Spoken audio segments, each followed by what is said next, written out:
Army field marshal Asim Munir ने खबरदार किया है कि भारत जान ले पाकिस्तान कश्मीर को कभी नहीं छोड़ेगा। पानी पाकिस्तान की रेड लाइन है। 24 करोड़ पाकिस्तानियों के बुनियादी हक पर आंच नहीं आने देंगे। पाकिस्तान भारत की इजारादारी कभी कबूल नहीं करेगा। ISPR के मुताबिक आर्मी चीफ ने मुख्तलिफ जामियात के वाइस चांसलर्स और सीनियर असातिज़ा से गुफ्तगू में कहा कि भारत मसले कश्मीर को दबाने में नाकाम हो चुका है। मार्का हक में अल्लाह ताला ने हर तरह से पाकिस्तान की मदद की। मार्का हक सबूत है कि जब कौम आहनी दीवार बन जाए तो कोई ताकत गिरा नहीं सकती। बलूचिस्तान में दहशतगर्द फितना हिंदुस्तान है, इनका बलोचों से कोई ताल्लुक नहीं। ISPR के मुताबिक army chief field marshal Syed Asim Munir ने आर्मी ऑडिटोरियम में हिलाल टॉक्स की शुरकत से खिताब में कहा कि हम आहंगी, इस्तेहकाम, अमन और तरक्की यकीनी बनाने के लिए कौमी बयानियों को फ़रोग़ देने में फ़ाल किरदार अदा करें। तालीमी इदारे तनकीदी सोच, मंतक और मकामी सतह पर जदीद हल फराहम करने वाले मराकज़ होने चाहिए। कश्मीर बैनुल-अक़वामी मसला है, इसे आलमी सतह पर तस्लीम किया गया। पाकिस्तान इसे कभी भी फरामोश नहीं करेगा। भारत कई दहाइयों से तनाज़े कश्मीर को दबाने की नाकाम कोशिश कर रहा है, लेकिन अब ये मुमकिन नहीं रहा। फील्ड मार्शल सैयद आसिम मुनीर की मुख्तलिफ जामियात के वाइस चांसलर्स, प्रिंसिपल और सीनियर असातिज़ा की मुलाकात में बातचीत। कहा, असातिज़ा कौम का सबसे कीमती सरमाया है। आज वो जो कुछ भी हैं, इसमें इनके वालिदैन और असातिज़ा का किरदार बुनियादी हैसियत रखता है। असातिज़ा आने वाली नस्लों की किरदार साजी के जिम्मेदार हैं। ये इनकी अहम तरीन कौमी जिम्मेदारी है कि वो पाकिस्तान की असल कहानी नई नस्लों तक पहुँचाएं।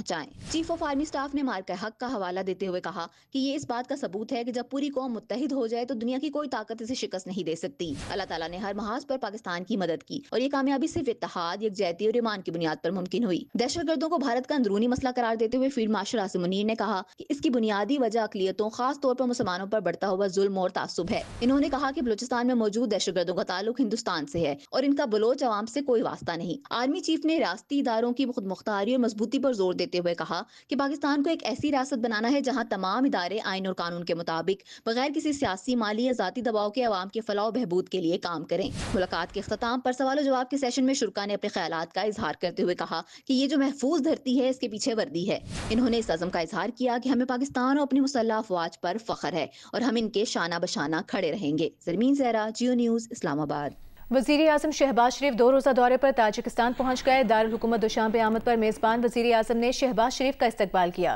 शहबाज शरीफ पैलेस ऑफ नेशंस पहुँचे तो ताजिक सदर इमाम अली रहमानोफ ने इस्तकबाल किया।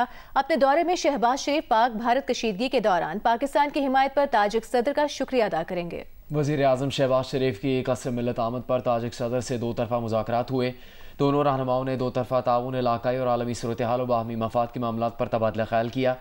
मुलाकात में तिजारत, मईशत, तवानाई, दिफा के शोबों में ताउन पर बातचीत की गई। दोनों रहनुमाओं के दरमियान खित्ते में अमन के लिए मिलकर काम करने पर इत्तफाक किया गया। वज़ीर आज़म शहबाज शरीफ ने हालिया पाक भारत कशीदगी पर भी ताजिक सदर को आगाह किया और कहा कि पाकिस्तान अमन का ख्वाहां है और आलमी बरादरी को भारत का मुहासबा करना चाहिए। इसके साथ शहबाज शरीफ ग्लेशियर्स की हिफाजत पर बैनुल-अक़वामी कॉन्फ्रेंस में भी शिरकत करेंगे।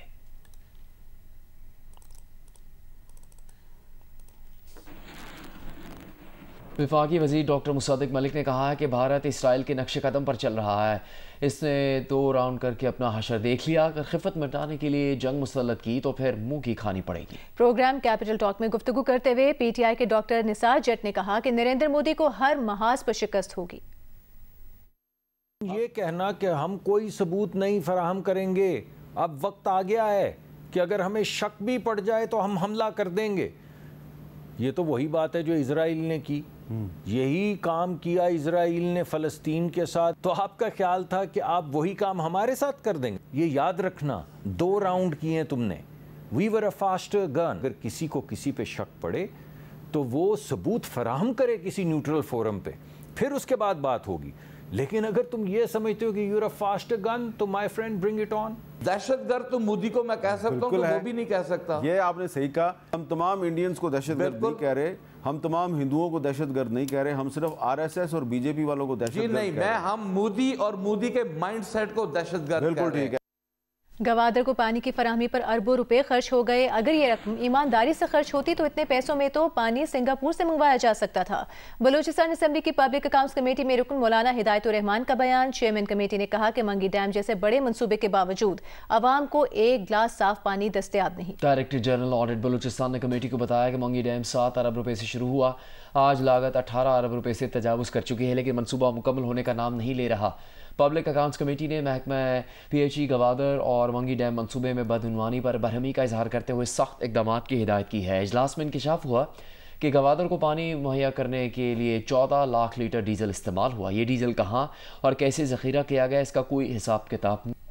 پاکستان کرپٹو کونسل کے سربراہ بلال بن ثاقب نے کہا کہ پاکستان نے بٹ کوائن اسٹریٹجک ریزرو کے قیام میں امریکہ کی پیروی کی ہے۔ پاکستان کرپٹو ریگولیٹری پالیسیز کو اپنا رہا ہے۔ لاس ویگس میں خطاب کرتے ہوئے بلال بن ثاقب کا کہنا تھا کہ پاکستان حکومت بٹ کوائن اسٹریٹجک ریزرو قائم کر رہی ہے۔ پاکستان نے کرپٹو کو قانونی کرنسی نہ بنانے کا موقف تبدیل کر لیا ہے۔ پاکستان نے غیر ملکی سرمایہ کاری کو راغب کرنے کے لیے نیشنل کرپٹو کونسل قائم کی ہے۔ آگے بڑھتے ہیں، آپ کو بتاتے ہیں کہ نیپرا نے فی یونٹ بجلی ₹1.27 مہنگی کرنے کے لیے سینٹرل پاور پرچیزنگ ایجنسی کی درخواست پر سماعت کی۔ درخواست مان لی گئی تو صارفین پر 13 ارب روپے کا بوجھ پڑے گا۔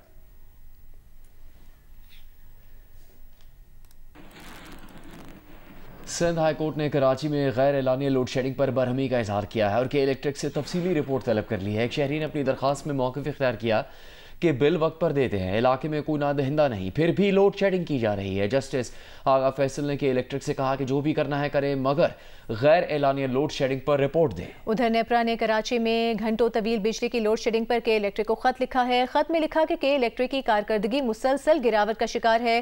شدید گرمی میں طویل لوڈ شیڈنگ شہریوں کے لیے اذیت کا باعث ہے۔ تجارتی سرگرمیاں بھی متاثر ہیں۔ نیپرا نے کہا کہ نیشنل گرڈ سے سستی بجلی لے کر بھی کے الیکٹرک اپنے صارفین کو ریلیف نہیں دے رہا۔ کے الیکٹرک اپنے کچھ پلانٹس جزوی صلاحیت پر چلا رہا ہے اور ساتھ لوڈ شیڈنگ بھی کر رہا ہے۔ یہ سب ناقص منصوبہ بندی کی وجہ سے ہے۔ غیر منصفانہ لوڈ شیڈنگ پر نیپرا کے الیکٹرک پر جرمانہ لگا چکا، مگر کمپنی نے اصلاح کے بجائے رعایت کے حصول کی روش اپنائی ہوئی ہے کہ الیکٹرک کا بجلی چوری کو لوڈ شیڈنگ کی وجہ قرار دینا درست تاثر نہیں۔ اسی دوران MQM پاکستان کے اراکین سندھ اسمبلی نے ایک بیان میں کہا ہے کہ کراچی بجلی مافیا کے قبضے میں ہے۔ کھربوں روپے کے بل وصول کر کے بھی کراچی کو بلا تعطل بجلی نہیں دی جا رہی۔ معاہدے کے باوجود کہ الیکٹرک 20 برسوں میں 1 میگا واٹ بجلی سسٹم میں شامل نہیں کر سکی۔ وزیر اعظم شہباز شریف مداخلت کر کے کراچی کو اس بحران سے نکالیں۔ پچھلے سال رمضان نگہبان پیکج کے تحت 1 ارب 63 کروڑ روپے کے پیکٹ مستحق افراد تک نہیں پہنچ سکے۔ یہ پیکٹ لاہور، رحیم یا خان، فیصل آباد اور پنڈی کے 4,41,000 افراد کو ملنا تھے۔ آڈیٹر جنرل پاکستان کی رپورٹ کے مطابق غیر اہل 9,300 سرکاری ملازمین نے 3 کروڑ 46 لاکھ روپے کا راشن ہڑپ کر لیا۔ رپورٹ کے مطابق Punjab food authority, PITB، deputy commissioners اور BISP نے غفلت برتی۔ رپورٹ کے مطابق 5 لاکھ کے قریب پیکٹ ایسے وصول کنندگان کو دیے گئے جن کے ایڈریس غلط تھے۔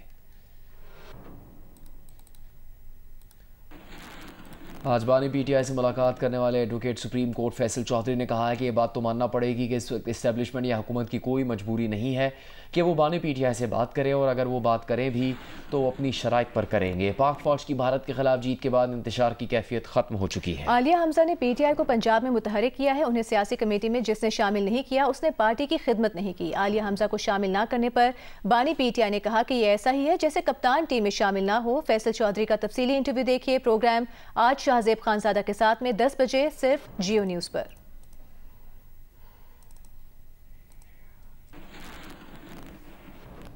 افریقی ادب کے نامور ترین مصنف نگوگی واتیونگو 87 برس کی عمر میں انتقال کر گئے۔ نگوگی نے برطانیہ سے اپنے وطن کینیا کو آزاد کروانے کی جدوجہد میں حصہ لیا۔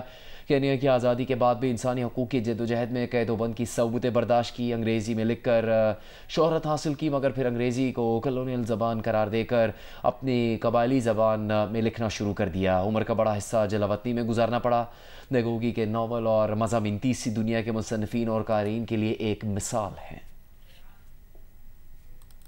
بتائیں گے 3 بھارتی شہری ایران میں لاپتہ ہو گئے۔ گمشدہ بھارتی شہریوں کی بازیابی کے لیے تعاون کی بھارتی درخواست پر بھارت میں ایرانی سفارت خانے نے کہا ہے کہ معاملے کی جانچ کر رہے ہیں اور دونوں ملکوں کے درمیان رابطے جاری ہیں۔ بھارت کے تہران میں واقع سفارت خانے کو بھی تمام اقدامات سے آگاہ رکھا جا رہا ہے۔ اسی دوران سوشل میڈیا پر بعض سینئر صحافیوں اور تجزیہ کاروں نے لکھا ہے کہ بھارت ایران کو پاکستان کے خلاف دہشت گردی کی کارروائیوں کے لیے فارورڈ بیس کے طور پر استعمال کرتا رہا ہے۔ ممکنہ طور پر یہ لاپتہ بھارتی ایسے لوگ ہو سکتے ہیں جو پکڑے گئے ہوں۔ ایک اور تبصرہ نگار نے سوشل میڈیا پر لکھا ہے کہ بھارت اپنے شہریوں کی گمشدگی کی بات کر کے معاملے کو دوسرا رنگ دے رہا ہے۔ تبصرہ نگار کے مطابق یہ تینوں لاپتہ بھارتی ممکنہ طور پر بھارتی جاسوس ہو سکتے ہیں۔